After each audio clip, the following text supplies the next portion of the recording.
Automatically earn you. But yes. Still expensive. Yes. No, he is. He just does weird stuff. Somebody. I'm Ryan. I'm with Jehovah's Witness.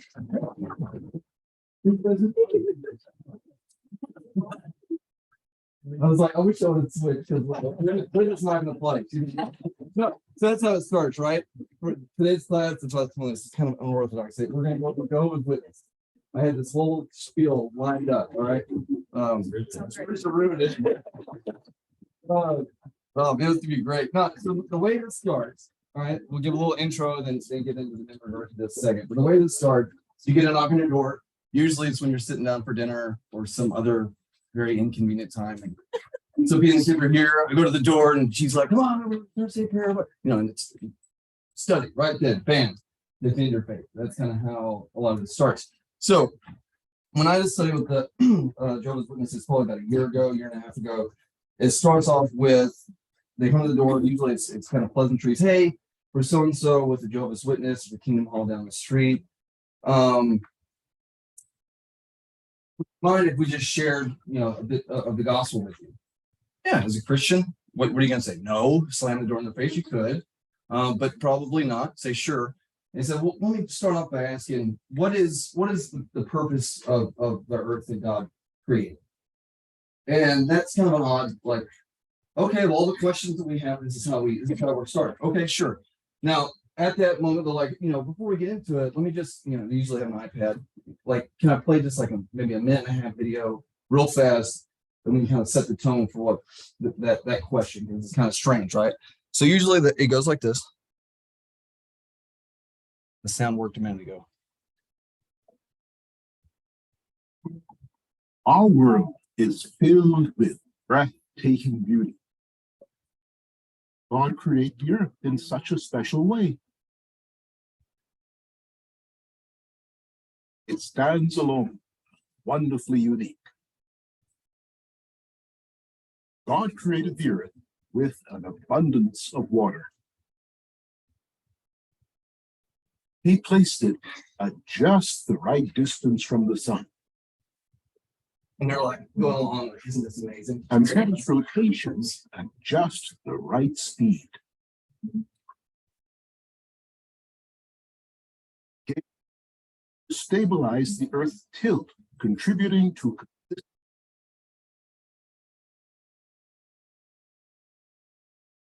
and he created an amazing variety of living creatures to share the earth with. God put forth so much effort because he wanted to give the first human couple, Adam and Eve, a wonderful home. As long as they obeyed God, they and their children would live forever and expand the paradise garden to cover the entire globe. Purpose for the earth. Any issues? Oh, maybe we'll get into it in just a minute. So how it would usually go from there, it'd be like, so what do you think? What is God's purpose for man?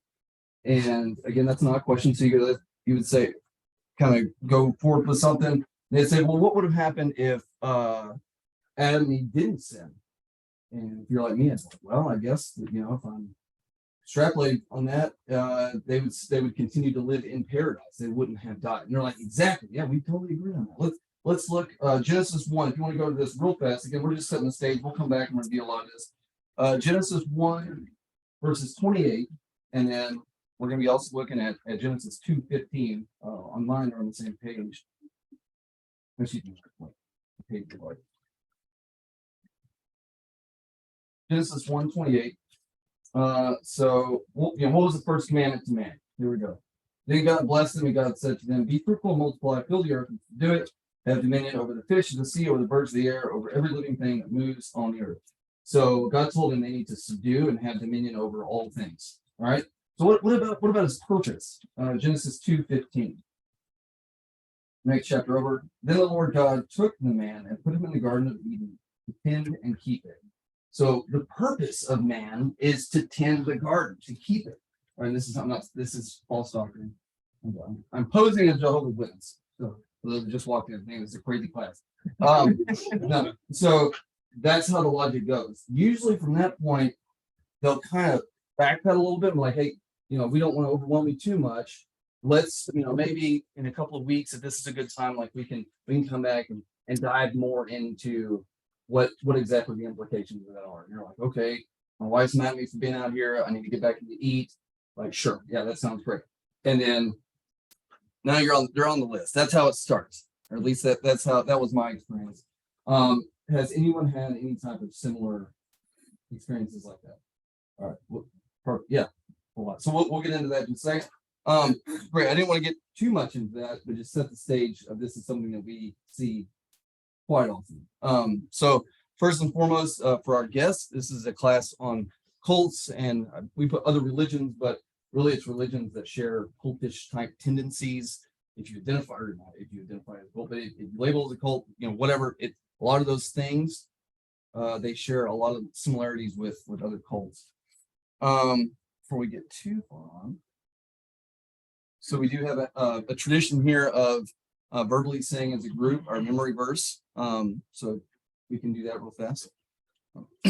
But when they did not find him, they dragged Jason and his brethren to the middle of the city, crying out, "These who have turned upside down, come here too." Perfect. All right, so this is the calendar. Next Sunday, are we meeting here, Stephen, or not? Or is it? I thought we were. Next Sunday we'll be in the auditorium with Daniel. Okay. Perfect. I'll condense this into another one. That's my fault then. We'll condense it probably in the Islam class and finish up this portion of it because there's a second half of this class that I wanted to really get to. So that's my fault. So our goals here, again, cover the basic beliefs. Anybody that says they can teach you an entire, out of two classes, an entire set of beliefs on faith it has to be oversimplistic. That's what this is going to be. It's probably oversimplistic. I'm going to talk about kind of a study that I had that it took 6 or 8 months to find out what they actually believed. And I was like, oh, wow, that's what you believe. Cool. And basically, if you're going to get into a study with them, what you can expect. We have a very large evangelistic focus right now.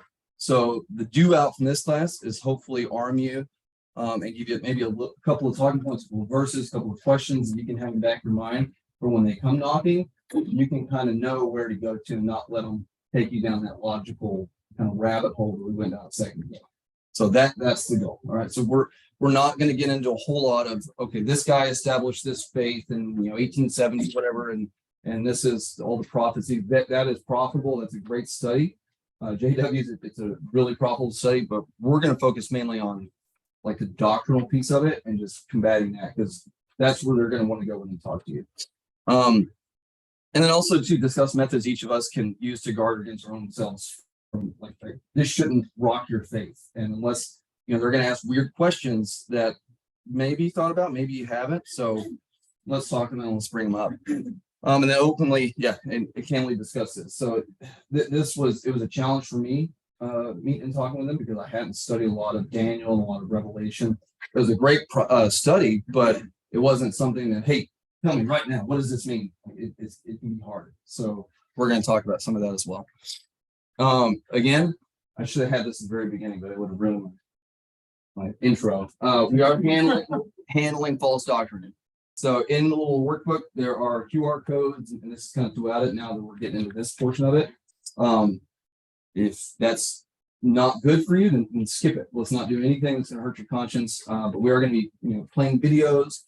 Instead of me saying, hey, this is what they believe, I'll play video, and then we can dissect it and see what they believe. So the little part on here about the expand God's paradise, I don't see that in the Bible. So there are little quirks in their material like that you just have to be mindful of that you are being sold something that's not in the Bible when you're handling this. So just be cautious.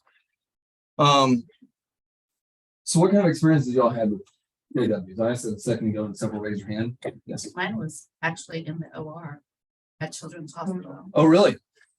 Then What was she or a child was in a JW child was in a car accident and was losing blood, and we had to do a transfusion before surgery. And they used Leviticus to talk the parents out of it. The child died. well, who? They won't take blood transfusion. No, They the child was a J or the The child and the parents were JW. JW, and they sent elders or whatever they're called to the hospital to stop them. Yeah. And they stopped them. I- Nothing we- we could do. We'll have this. I've seen that also. So I work in surgery a lot of times too. At least a former product that I had that was the purpose of it was use human thrombin to form a clot. Mhm. And so basically in a bleeding scenario, you would deliver a clot to the patient and it'd be like, oh, this surgeon be like, oh, this is a JW. So, we don't need that today. Or you'd be like, hey, it's a JW. I don't care. It's kind of funny. So I've seen it a lot. He's like, I'm not doing. So my experience is a little different because the JWs that knocked on my door spoke Spanish, and as soon as I saw the white girl, they just handed me the track and walked off. But, my best friend from high school, all through high school, was raised JW, and we are still close and we still talk. Now she has since been excommunicated, and so I think we latched onto each other because of the high moral standard that the JWs do hold. I was another high schooler who wasn't drinking and dancing and smoking and cursing and doing all those things too, and so. She even called me at one point, when she was into it with, I guess, with her family over her Catholic boyfriend. And every time they would, say, well, why, they would say to her, why aren't you going to the prom? Her answer was, well, Joe's not going either. That was her. Point to you. Yeah. And so that was always her answer on questions, was to deflect that way, but still a very, good person. But I kind of have that weird insight into some of it. Right. I got to go to her first wedding at the Kingdom Hall. That was fun. Really? That'll be. Yes, sir. I had the same kind of experience. I had a work buddy, it was a woman, but we worked together and she was also had high moral standards. And so at the clinic where we're at, we always knew that we wouldn't be using profanity. We could actually talk and not have coarse jokes and other things. So you kind of bonded it. She didn't drink any alcohol. I didn't either. But I really didn't understand at that time. This was my 20s. I didn't really get what I didn't understand Jehovah's Witnesses at all, really. And I didn't really, it wasn't evangelistic at all on either of our parts. It was just you just knew of each other. I'll knock on my door. And the way they started was they wanted to show me pamphlets and they want to show me where their translation of the Bible is correct and mine is wrong. Interesting. And so they go through and show me all the different things that say that's a mistranslation. That's why you think that. So they go through all these things trying to, and then they were pretty aggressive. There was a man and his wife and children. They stayed in the car. He came up, did his stuff, and they're kind of waiting in the getaway. Oh, really? We're gonna go back to the next place. And then just recently at the airport, just this week, they had a sign at DFW with free, JW.org, free Bible study. Right here is a man or woman just sitting there, not saying anything. Yeah. They're just waiting for someone to buy. Yeah, I've seen at the airport. There's one in Tulsa that are always there. Yeah. If you ever go to Tulsa. Yeah, very similar situations. It's really, we'll kind of get into kind of their tactics for how they communicate. It's such a structured organization, and any given week, every church throughout the entire world studying the exact same thing. Like literally, this is what we as a entity are studying today. So I didn't know that going into it, and when you find it out, it's shocking. Like, wow. So again, it's just kind of They check interesting. the high demand on time box of the cult list. Mhm. They are very controlling of their time. Right, and there's I believe they're called pioneers, and there's another term also, but they're the ones that once they've been found approved, they'll go door to door, and they have to hit like an hour a month or whatever it might be. And so it's very much like, okay, check the box, whatever. Which I mean, very moral people from like I would love to have one as a neighbor. Like I know that we're not going to be having drinking parties going crazy into the night or whatever it might be. I had a real close friend in high school as a JW. And so like, yeah, it's kind of exactly the same thing that they all see. I think our experience was probably somewhat similar to yours. I came by the house and, sure, well, come on in.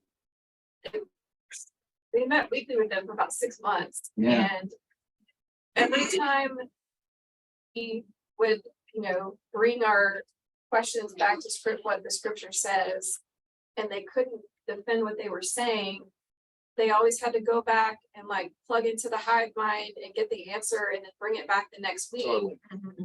Whereas, if we have a question, we may go to someone in the church that has more knowledge than we do, but, we're really just gonna be looking here. Very Even much so. if Stephen gives me an answer, I'm still gonna make sure, what he's saying is true. Not read off the 3x5 card, exactly what he's saying. Yeah. But then, and eventually, they brought in like the next higher level person.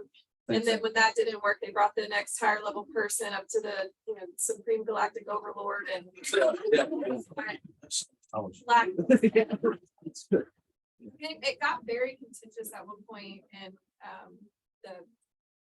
Whatever the guy that came was, got very angry at the questions we were asking and, I think Tim may have mentioned this, but he said, well, we're not here trying to play stump the witness. And Tim was like, yeah, that's not my intention, but you're bringing a faith that's different than what I read. So you're going to have to bring the evidence of it. But I think the thing that was the most disturbing to me was there are so many instances where we can open the Bible and read the scripture. And there are some translation differences in the version that they use that are just wrong. Yeah, flat out. But even the verses that are the same or generally the same, they go through so many mental gymnastics to make the thing mean what they want it to mean. Yeah. Like, I know there are scriptures that are hard to understand, but then there's just like, Yeah, I'm gonna show some examples that kind of Yeah. show you exactly what, and I mean, I was highlighting some, so this is, I got a copy for one of my souvenirs from the studies, I got, my copy, so Ooh, you have one of theirs. I do, yeah, so. Ooh, a it- nice one. Yeah. It's good. If you're nice to them, they'll give you that. That's right, yeah. Horn cover and everything. Yeah, so we'll get into more of that. So as you can see, they're all around. It's just, quick little Kingdom Hall search around us. The little, if y'all can see this, it's my clicker, that right there, jw.org. So we went on a cruise over like Thanksgiving-ish last year. And this was in Jamaica, I think. I think that's Jamaica. Anyway, it doesn't matter. But whole point, I was like, oh, that's jw.org. So I was like, I knew I was teaching this. Like, take a picture of it. And I can put it on here. So yeah, it's kind of, but the point is, it's all around you. And this is his way, I assume, of, hey, ask me about this. And which, I mean, I'm impressed by their level of dedication. I think I could learn something from them and, truly wearing the name of Christ and being that open. I can definitely take a lesson from that. So again, the goal of this class is to help you prepare for when they come to farm. So we're not going to just beat to the death with dates and everything else. I want you to have a good, when they come, let's get through that first interaction. So this is what we were talking about earlier. So kind of interesting.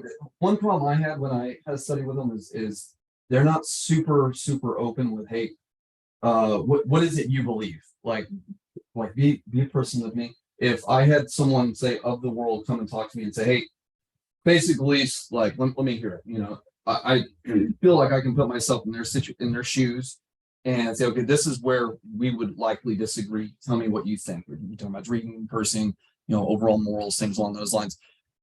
I would ask that to some of the people I study with, and it's like kind of a blank stare. And then they would go to jw.org or whatever it might be, and we would just go that route.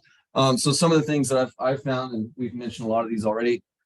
So anti-blood transfusion, blood products. They don't participate in secular or religious. I put religious in quotes up here. But they will celebrate marriage anniversaries because Really? marriage is an institution of God. So not your birthday because you can't Interesting. celebrate yourself, but you can celebrate your I anniversary. didn't know that.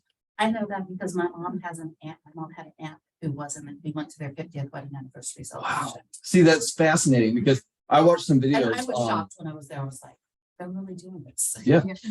No, I was shocked. So I watched a video on, so basically walking a kid through how to not sign a birthday card. You know, the temptation to sign this at school, wherever it might be. But they will be extra nice to you on your birth month sometimes. Interesting. So anyway, I think it's fascinating. So no pledge of allegiance in school. That was a big thing that the guy that I knew in high school. So there's I don't remember if he stood or not. Whatever. No jury duty, no military service. Which I'm not saying that you have to do any of these. Like you'd be surprised probably on my attitudes towards military service if I can talk about it. But can y'all think of anything else? Did you have a question? I'm sorry, I thought somebody was. Oh, No, you just made me think of a guy I was in elementary with who was Jehovah's Witness. And I distinctly remember he was like, "Oh, I don't celebrate my birthday."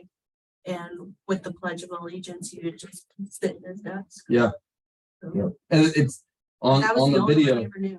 It's very, again, like, why? And, the Bible says you can't. It's like, well, no, it doesn't. You know, and the verses they would quote in this video is like, it's absolutely out of context. It doesn't. And all a project we had to do, and you had to name your group, and we were like, let's call it New World Order. Like, Oh, wait. yeah, good. but see, we didn't know what that was. Right. We're like, oh yeah, that's fine, whatever. Are you looking for That's chocolate fifth fifth grade. grade? We can go into doctrines too, because I'm gonna have some, but again, there's a whole, like, if you hit some I'm gonna talk about, well, and then I'm gonna hit a little bit next time too, because there's a lot. They basically look at it exact opposite of how we do. This is a blanket statement, but most of the things we take for literal, they take figurative. Most things they take figurative, we take literal. So we're like passing each other through it. So, So they do, which is odd, but they can like dance and drink together, like in their own group, like in wedding receptions and stuff, but they will not allow their children to go to prom or any of those kinds of things. So I'm not sure about that disconnect at all. interesting. Of course, they do get married very young. Very young. I mean, Lizzie got married at 18. And then the doctrine stuff, Jesus is a created being. Yep, we'll get into that. They don't believe in hell.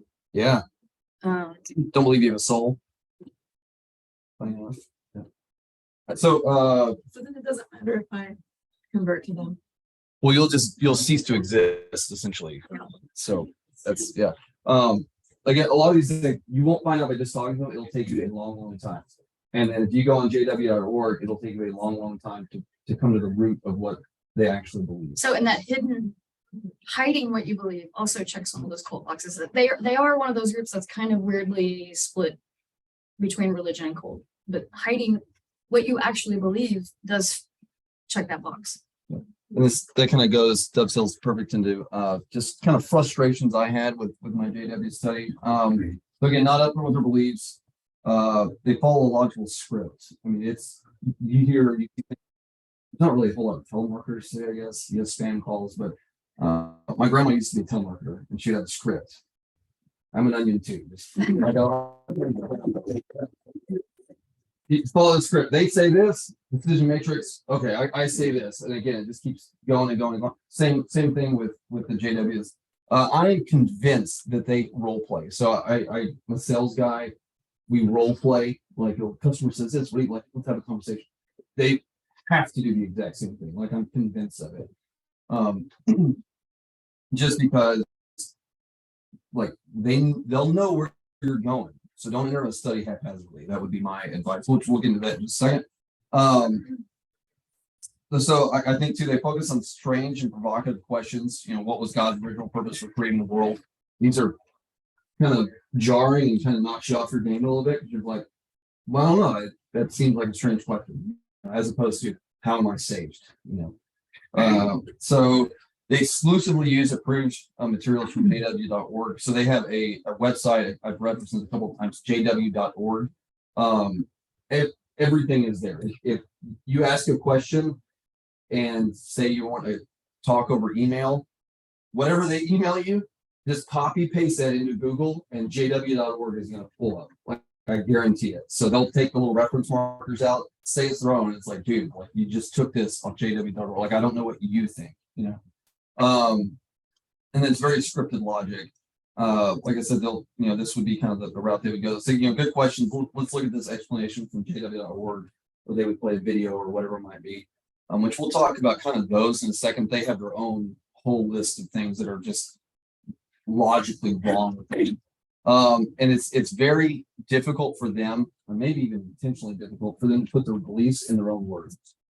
So again, like they won't commit over email to, hey, here's, this is what I take this for. And so it's the responsibility for understanding and diligence isn't on them per se, as opposed to the overall organization. Well, it was my experience in the most recent study I had with someone a couple of years ago, and he basically, I can't remember the topic we were discussing, but he basically refrained from telling me what he believed about it, about whatever the topic was. It was like he felt a responsibility to make sure that he only presented what jw.org said about a particular passage, and he almost couched as if, you might be surprised what I personally feel about this, but that doesn't really matter. Go back to what, we've agreed. Yeah. Among Jehovah's Witnesses that this teaches.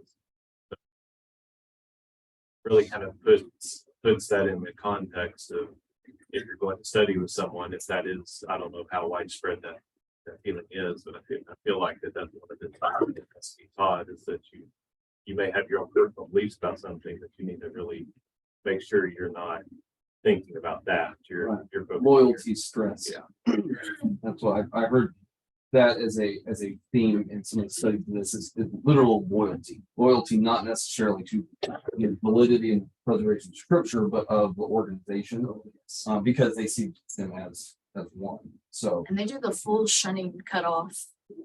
You get excommunicated, it's a full you don't exist. It's ugly. which how is it different? Just to bring this up quickly, how is that different from what the Bible? The Bible says treat him like a brother. Right. And I intentionally say not how do we do it. Right. I say how does the Bible? The Bible says treat people like a brother. It's out of love. It's out of love. There's a lot of judgment in how you handle that, especially when it's relatives. Yeah. Obviously, your relationship is not the same, but it's also, you don't act like they don't exist if you pass them in public and something like that. Walk to the other side of the road. Yeah. So, no, I'm glad you brought that up because I wasn't gonna hit on that, but again, we talked about cults and The full shunning comes up in colds. exactly. Actively working, almost hurt them.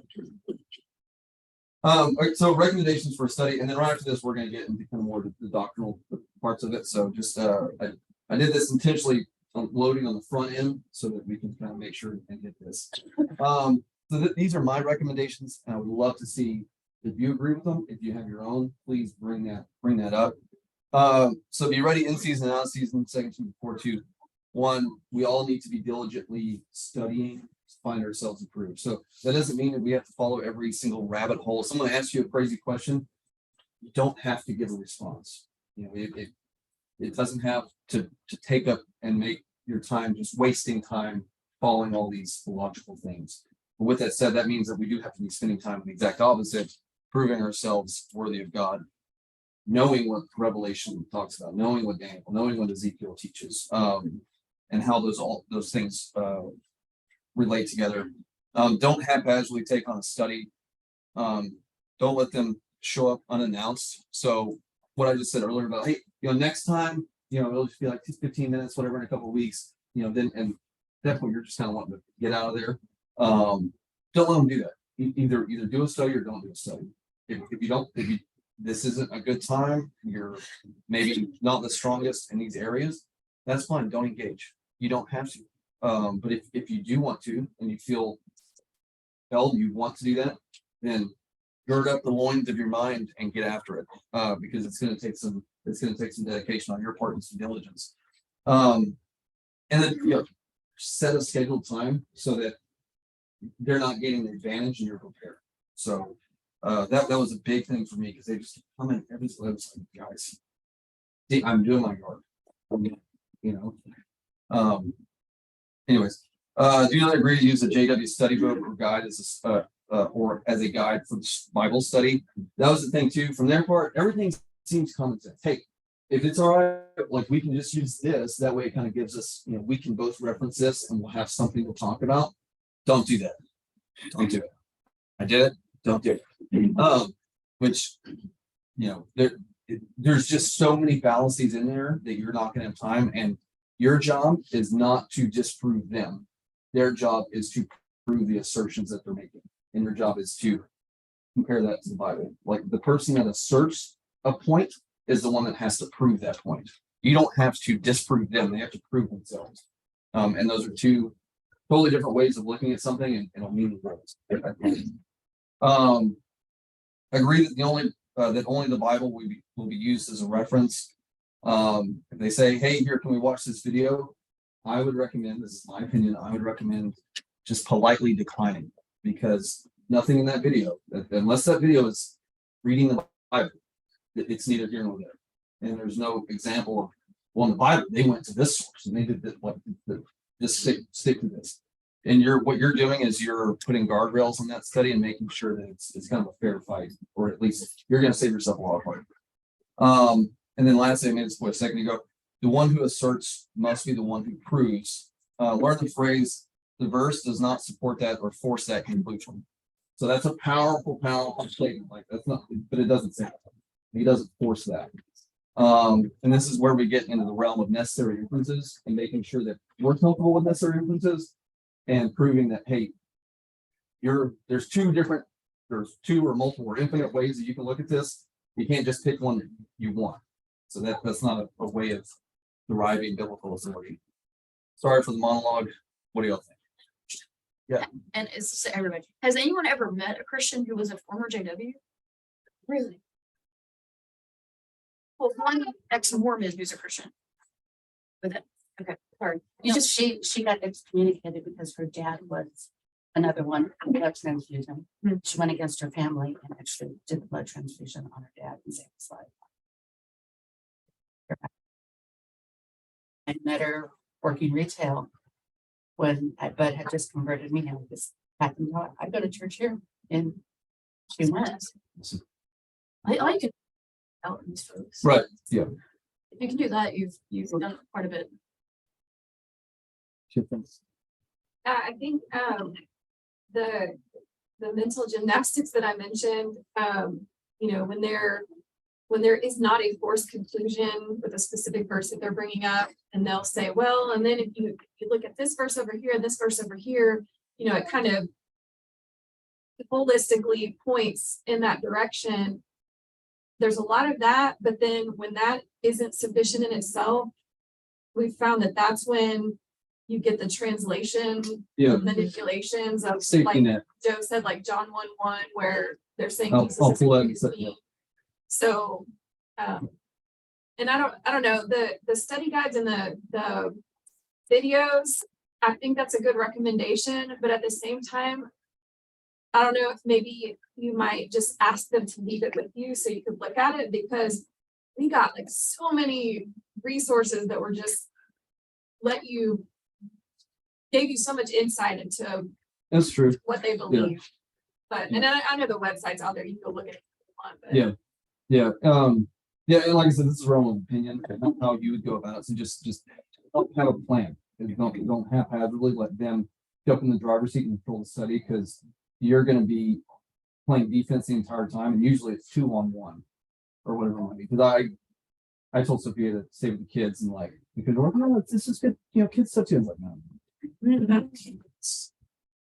no. So regarding some of the actual doctrinal stuff we talked about, and I was just thinking, the next class, we'll just do the second half of this one, and we'll do the Islam class in one, just because I really want to hammer the next portion home after this class. So this is, I'm going to give two examples of verses that their New World Translation supports. So if you look at this first verse right here is Colossians 1:15, which if you want to look in your Bibles to see what your version says. Colossians 1:15-17. Right there, I'll read the New King James Version first, which is the bottom one here, and then I'll go back to the New World Translation.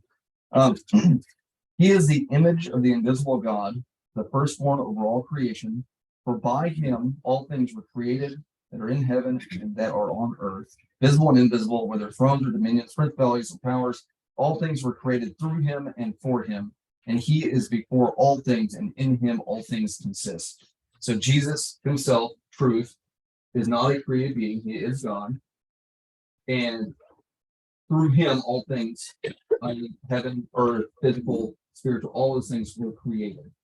Now, the New World Translation, look at little words that were added. Okay, he is the image of the invisible God, the firstborn of all creation, because by means of him, all other things were created in the heavens and on the earth, the things visible and things invisible, whether they are thrones or lordships or governments or authorities.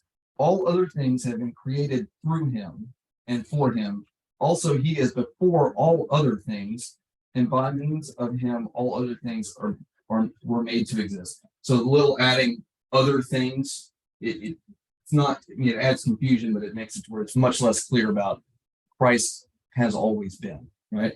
And an even more glaring example here, New World Translation on top again. In the beginning was the Word, and the Word was with God, and the Word was a God, lowercase g, right? A God.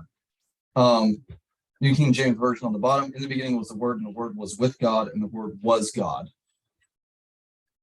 Two totally, I mean, it's kind of amazing. Take a step back and then adding a letter A, what it does to a translation, right? I'm not a Greek scholar, but there are a lot of Greek scholars, and I don't know anyone that would go with the top understanding there. So this is, again, having an understanding of what you want to believe and creating and altering an entire scripture around that. So again, very, very dangerous, obviously, to do as far as judgment. Any comments on this? Yes. Did they come at you like that with the translation from the Greek, or did they just say, here's the translation? I probably came off less educated than Steven. They didn't hit me with translations. You shut up wearing glasses at the door. That's right. It really doesn't. Did they You probably know translation. Did they do that, Stephen? Did they show up and just say, hey, the Greek's wrong here, here's the evidence? Yeah, they actually opened their Bible and turned to this passage and said, Was it John 1:1? yeah. But did they explain the Greek behind it, or did they just say, It was mistranslated. Oh. The New World Translation has it correctly translated, but I mean, it goes into detail discuss that. okay, I was actually kind of curious. There was a whole bunch of stuff that came out of just this verse, and it bothered me so bad that I started studying the Greek. I went and got like a beginner Greek thing. Yeah, and was looking that's at it, awesome. and you know, I'm by no means a scholar, but you're right. There's no way any Greek scholar would translate it that way. Right. And if you bring that evidence to them, like, here is this Greek, grammar and translating, and they won't even see it. And one thing, so my conscience in the very beginning, I was like, I told him, no questions are off. We can go anywhere with this, which is probably another mistake. Should have been a lot more specified. But I was like, I will not consider denying that God is, that Christ is God. Like, just off the front. And that was just from my conscience. I just had to make sure that like, where I stand. And so again, that's what I think. So I just want to make, throw that out there too. Next. So I didn't know this starting off, original sin. So you are not, hey, we are all going to die because of consequences that Adam and Eve did, whatever it might be. There's, you are actually guilty of Adam's sin. Yeah, so it's kind of neat. This is one of their, jw.org. You can go in there and find commentary on what they believe from a verse or a chapter, and they'll explain it in very, very, all of it's simplistic. Everything's simplistic. They'll then back it up with analogies and then say, therefore, from their analogy to back this up. Like that's their MO for how they establish doctrine. But this is from one of the materials. All of Adam's offspring were born of disobedience, thus his offspring inherited sin and death from him. So, yeah, again, the thus drawing from disobedience. All men inherit perfection because all come from Adam and Eve. Just as a perfect piece of machinery cannot be produced from an imperfect mold, so Adam in his imperfection could not produce perfect children from sin. So I underline this here because again, this is their MO, is to use common sense analogies to back up. They will make an assertion. They'll use a common sense analogy, and then they will add a so or therefore, draw that assertion again. And then they'll usually back it up with some verses, like, they'll insert a reference to a verse, and that verse will, like, that has nothing to even do with what we're talking about here. So fact check those verses. But again, that is not a way of drawing doctrine. And two, just for our own caution, we just need to make sure that we're never doing this too. Because if this can be, if they were right and they were doing this wouldn't be a way of drawing authority too. So we've got to be careful that we're not hypocrites in that regard. So I just want to make that point. So would they extend this out to say that Jesus was not free from sin, since Jesus was born of a woman? I don't know. I'm stepping into, I think, because I don't claim to be an expert on their faith. They think he's sinless, but I think because he is the first begotten of God in their eyes, like an actual God created him of a woman, but he's not of Adam, God. They would say he's sinless. So Where the analogy would immediately hit reality, I would think, in a very clear way. yeah, no, it's called faulty analogy. I mean, you can't. It's ridiculous. You can't draw doctrine based off analogies. Yes, ma'am. Yeah, so it's probably a little bit of a crude example, so just bear with me, but this is what I was told by somebody. It wasn't a Jehovah's Witness though, but it was somebody who believed in original sin. And I think I probably posed the same question, like, what about Jesus? And they're like, oh, it travels through the sperm. It's the sperm that does it. And I'm like, where is that anywhere? Like, it was just, Yeah. It was a very, I don't know how they came to that conclusion, but that has been told to me. So I don't know if that's like a common thing. Interesting. Yes. I will not comment, but I love it. Like, Yeah. I'll get in trouble real fast. What's interesting too is Muslims, when we get to that class, that's like no, Jesus can't be God because that would necessitate, he can't be the son of God because that would mean there's a sexual relationship between God and woman. And that's like in their mind, they can't get over it. And it's super, I mean, I think it's interesting the outside looking in.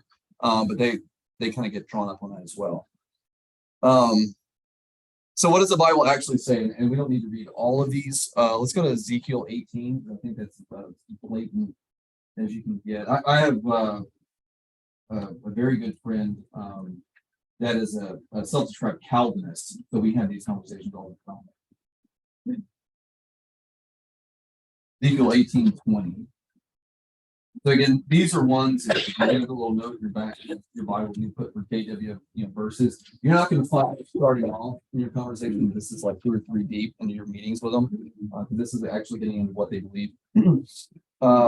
Ezekiel 18:20, for the soul who sins, which you want to go all the way back to like 14 and then read the rest of the chapter. It's really amazing. I know I'm talking to Christians here who are familiar with this, but verse 20. The soul who sins shall die. The son shall not bear the guilt of the father, nor the father bear the guilt of the son, of the son. The righteousness of the righteous shall be upon himself, and the wickedness of the wicked shall be upon himself. So it's not, we each give account for what we do in the flesh. I can't give an account of what Adam did. He's not going to give an account of what I did. Like, that's what the Bible says. So, any comments? How long were each one of these individual ones? You said 3 had like. Yeah, 3 hours? so at the beginning, it would probably be maybe 20 minutes of just like sitting in my porch type thing. And again, this is one data point. So, there's a bunch of other ones that everybody else weigh in. But then once they would do that for a while. It's like, hey, we got to schedule something because I can't just like stop what I'm doing and do this. So it's much more intentional. And those would last about an hour usually. But they have clear endpoints of like, okay, so next time, let's do this. I mean, it's like a sales cycle. Like, again, I'm a sales guy. I know what a sales pipeline is. You have a clear process. Like, they have a process. And I do respect that part about them. So salvation, I was also fascinated on this, is that there's not as much daylight, and this is, I'm submitting this to you for your consideration. Tell me. And there's not as much daylight in what the Bible teaches and what they believe as far as salvation goes. They believe baptism is necessary. Now, is salvation in order to obtain salvation? I don't know. I can't find that on JW.org. I can't get a straight answer. So I don't know if that is more symbolic or, you're getting into JW church or whatever it might be. So just bear in mind, but they will say that baptism is necessary. If you want to write these down, I can text Lizzie this week, Yeah, yeah. Okay. Perfect. because she would tell me. No, it'd be really good. So just to read this again, bear with me. It is imperative, so this is false doctrine. Bing, bing, bing. It is imperative to note, however, that in both instances, the apostleship, in this instance, they've given a couple of examples. So can you see that the bearing this has on your course if you want to get saved? To me, that strikes me as a strangely worded question, and it wouldn't, maybe that's nitpicky, but this is the way that so much on JW.org is phrased that I can't get around it. There's just strange phrasing that is almost purposeful in inserting confusion. So it's like, how am I saved? Well, it's not what it says. And then at the very end too, so they also believe that you can lose your salvation. A person must know of and have faith in Jehovah. Notice they say Jehovah instead of God, Lord, that's real big for them. Accept his word and recognize the operation of his spirit. Repent, be baptized. Again, little phrases like recognize the operation of his spirit. I don't know what that means. And there's little things like that in its study, especially if you're going to use their material. Those little things like that are all over the place. So you will, again, you're going to be getting hit like bam, bam, bam, it's like Rocky, and you don't know what you're going to have to go down. So this is why materials like this, I'd recommend just don't even do it. If you're going to enter into it, Bible only, you tell me what you think, and we go forth like that. So, and stop me too, because I can monologue for a long time. Do you think there's a, because I know Joseph Smith did this because he was plagiarizing directly out of the King James translation. There's kind of this desire to sound like the King James version to make you sound more authoritative in your conclusions. So you get these oddly worded sentences out of that in order to sound more. I'd say maybe a lot of it is just, it's more on the exact like opposite end of the spectrum where it's so simplistic. Like that's what would just irritate me to death is like this, like, okay, I'm not 3 years old. We can like, let's have a better conversation. It is just entirely simplistic. So salvation again, they believe you do have to have works, which I thought was interesting. Now, can you lose your salvation? Let's look at the red line down there. Just as a person saved from drowning could, an analogy, right? Get an analogy every time. I just want to throw this. Just as a person saved from drowning could fall or jump back into the water, a person who has been saved from sin but fails to keep exercising faith could lose out on salvation. That analogy makes perfect sense. Like, oh yeah, duh, of course. That's not even happen. Like just because that makes sense in that realm doesn't mean you can get actual doctrine like that. And again, we have to be careful in our own studies of that. You know, it seems to me like it's more of a sales machine. Get them saying yes, yes. What can Yeah. you say yes to? And just keep yes and oh yeah, yeah. And then it just lead you down this path. That's what it feels like to me. And very much so. And they'll hit you with that initial doubt. Like what foundational, what is the purpose of all this around us? Oh, a little seed of doubt. Now they're teaching you. Now you're saying yes, now you're nodding. They'll break contact and they'll come back and now we're doing that same thing again. Because again, they're going to go role play this. They're going to go have, and there's a whole level 2 of this. Okay. No, thank you for that. Did you have a comment? Well, you mentioned the simplicity of their analogies and inferences. I think that's probably effective though for the majority of the people that they talk to. And Yeah, that's a good point. I think because in the church, you know, I didn't grow up in the church. I grew up Catholic. So, you know, I can tell you Catholics don't know their Bible the way a lot of the people in this room do. And so I think when one of us sits down with them, I mean, they're getting a run for their money because we do know what this says Right. and they're not used to that. That's a great comment. That's totally fair. Yes, sir. I guess I have one question. When somebody managed to go 35 years without ever interacting with the Jehovah's Witness, and also somebody just recently trying to get in religion, who exactly is Jehovah and what do these people witness? Good deal. So I will get you so they take a verse, and I am so sorry, I don't have it off the top of my head of where it is, but it says like witnesses of Jehovah or Jehovah's Witness, and they take that, it's in the Old Testament, and they take that example. And that's also where they got Watchtower. Is it in Ezekiel? I'll pull it up next time. That's where they get that identity from. But as far as extrapolating that to a church-like organization, there's no logical sense to it. They just bring that. So yeah, that's I'll have a slide on that. Next time we'll get into the deity of Christ, and then also literal versus figurative language and Revelation versus Daniel. So thank you for the conversation. I appreciate that.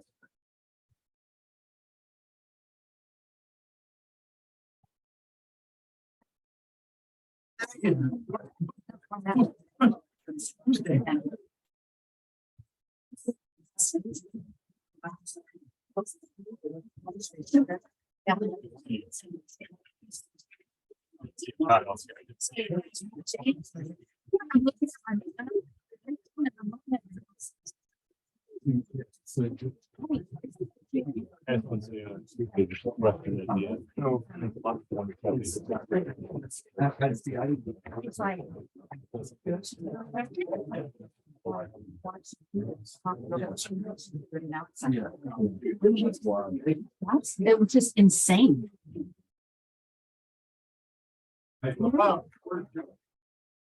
Wait. Oh, yes, that is yours. Okay.